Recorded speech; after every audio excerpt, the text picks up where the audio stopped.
एक मरतबा फिर आपको बताएं कि बटग्राम में इस वक्त ऑपरेशन जारी है। तहसील अलाई के इलाके पाश्तों में रस्सी टूटने से चेयर लिफ्ट में फंसे हुए अफराद को, बच्चों को रेस्क्यू करने के लिए पाक फौज के जवानों का रेस्क्यू ऑपरेशन जारी है। हेलीकॉप्टर वहां पर मौजूद है और इसी तरह से SSG कमांडोज की जानिब से ऑपरेशन का आगाज किया जा चुका है। कुछ ही देर में ऑपरेशन मुकम्मल किया जाएगा।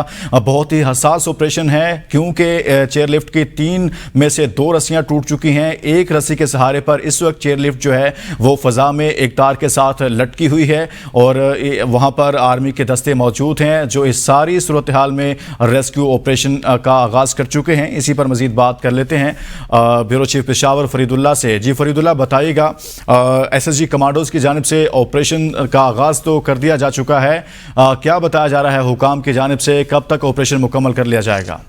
जी, अभी जो इत्तला मौसूल हुई है, बच्चों को एक एक करके एयरलिफ्ट किया जा रहा है और ये देखा जाएगा कि हेलीकॉप्टर में जो पोटेंशियल है, जो गुंजाइश है कि एक साथ सारे बच्चे एक ही वक्त में उठा के उसमें हेलीकॉप्टर में बिठाया जाए, या फिर इसी तरह है कि एक एक करके इन बच्चों को महफूज मुकाम पर पहुंचाया जाए, क्योंकि वो इतनी दूर नहीं है।